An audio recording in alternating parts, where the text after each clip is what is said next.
Hi, welcome back to our learning community. In our previous video, we looked at how to create a MySQL database. In this particular tutorial, we are going to look at MySQL data types. In SQL, we have various database engines. In all our learning sessions, we are going to focus on MySQL. Data types define the kind of data that can be stored in a table's columns. You can categorize them into three main groups. One, we have numeric data types. They are used to store numbers, both integer and decimal. We also have string data types, which are used to store textual or binary data.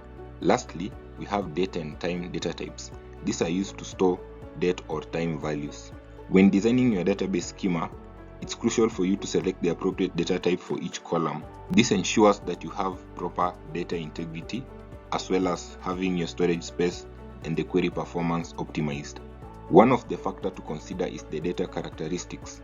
For example, the kind of data that will be stored. Is it a number, is it a date, or is it a text? The data size is also another factor.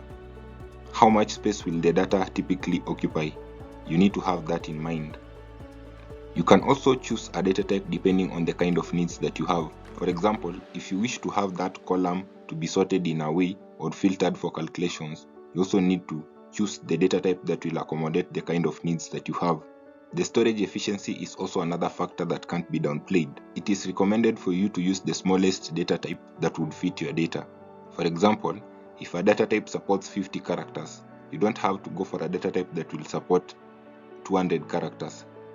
You will choose the one that can support 50 so that you are making efficient use of storage space. Databases are bound to scale up.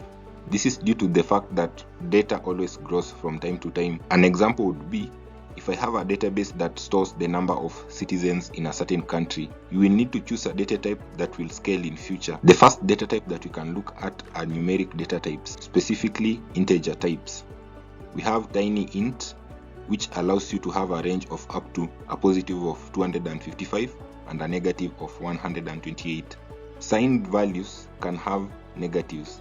If you define a data type as signed, it can allow negative values. But if you define it as unsigned, you will disallow all the negative values for those columns. Small int would allow a negative of about 32,000, while on the positive side, it will allow a maximum of 65,535. Medium int on the negative side, it would allow about 8 million, while on the positive side, it would go up to about 16 million. For the int or the integer type, you can have a lower value of up to 2 billion and a positive value of up to 4 billion. If you also need to define values in trillions of data, you can opt to use big int. A real-world example would be, if you have 50 students in a class and you want to select the data type to use, you can opt to go for tiny int. If your organization has about 50,000 or so people and you need to create a database that would capture all of them, you may opt to go for small int. If you are recording data that would go to up to around 15 or 16 million, you can settle for the medium int data type. If you'd also need to record values of up to 4 billion, you can choose to have int or integer type.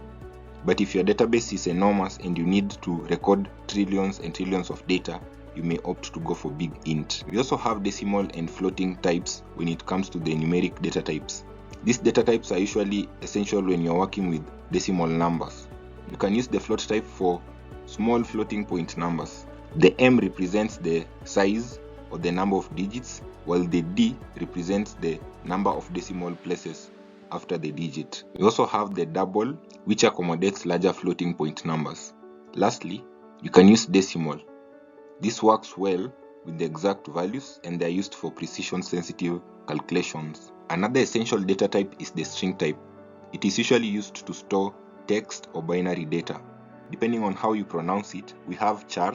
It can support up to a maximum of 255 bytes. It is best suited to store fixed size values like codes, for example, country codes or status flags, maybe active or inactive, or abbreviations, for example, PhD, doctor, or whatever other abbreviation. We also have varchar, which is used to store variable length strings. It is ideal for text fields that vary, for example, names, email addresses, or maybe short descriptions. The ideal size for varchar is 255, but depending on the maximum row size of the table, you can go up to about 65,000. Tiny text is best suited for very short strings. It can also accommodate a maximum of up to 255 bytes. You can use it to store short titles, computer models, phone models, or any other thing, provided it's a short string. The text data type is best suited for storing short paragraphs. It can support up to a maximum of around 65,000 bytes. In ideal cases, you can use the text data type to store comments, reviews, short paragraphs, product descriptions, or any other kind of short paragraph you might be having. Medium text can handle a larger amount of text, for example, blogs. Lastly, we have long text. This data type can support extremely large content, for example, a whole book. Its approximated maximum size is about 4 GB. It is very useful when you have huge amounts of text, for example, log files or very large documents that have a lot of text in it. In our next learning session, we are going to do a practical session on how to create MySQL databases. We will be making use of the knowledge that you've gained in this session on data types. All our videos are hosted here on YouTube. You can help us grow our learning community by subscribing to our channel, sharing it with your friends, liking our videos. If you also have any feedback or any review that can help us improve our channel, you can leave it in the comment section. See you in the next video.